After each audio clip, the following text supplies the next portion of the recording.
Hello guys, কেমন আছো তোমরা? আশা করছি ভালোই আছো। আজকে অনেকটা তোমার কাজ আছে, তো আজকে তেলটা ক্লিয়ার করতে হবে। আবার এখানটায় যে দেখো পুরো ময়দায় ময়দা হয়ে আছে, এখানটা পুরো ক্লিয়ার করতে হবে। তো আগে তেলটা ক্লিয়ার করে নিই, তারপর এইটা করবো, এইগুলো ময়দাগুলো বার করবো। প্রায় 8 ড্রাম হবে, তো এইখানে ময়দা পড়ে আছে। আজকে ম্যানেজারও আসবে, তো দেখবে, তার জন্য আজকে পরিষ্কার করছি। আর এইগুলো সব মুছতে হবে, ঠিক আছে?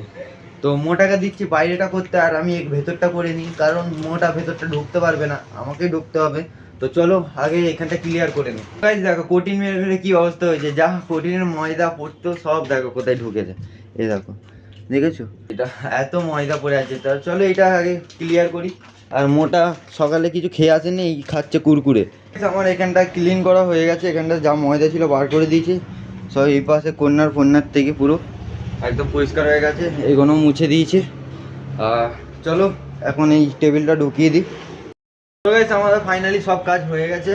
এখানে মোটা সব করে দিয়েছে, স্বাভাবিকভাবে ধুয়ে দিয়েছে, বাইরেটা ধুয়ে দিয়েছে। তো এখন যাচ্ছি আমরা ঘর।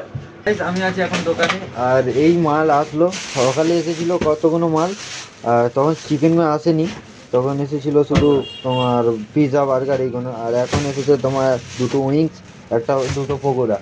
তো এইটা হিটে দিয়েছি, আমি এখন উইংসটা পকোড়াটা মারি, ঠিক আছে? তো পরিমাণ কমপ্লিট। আর এরা মারছে এখন পিৎজা বার্গার। আর আজকে অর্ডার আছে তোমার শুধু পিৎজা বার্গারের, আর কিছুই নেই। তো চিকেন আইটেম সব জমে আছে, তো তার জন্যই তোমার চলছে পিৎজা বার্গার। আজকে লাস্ট অর্ডার আছে বাটার চিকেন, তো দীপ মারছে এটা। তো ব্লগটা এখানে অ্যাড করছি, ভালো লাগলে লাইক শেয়ার অ্যান্ড সাবস্ক্রাইব করে দেবে।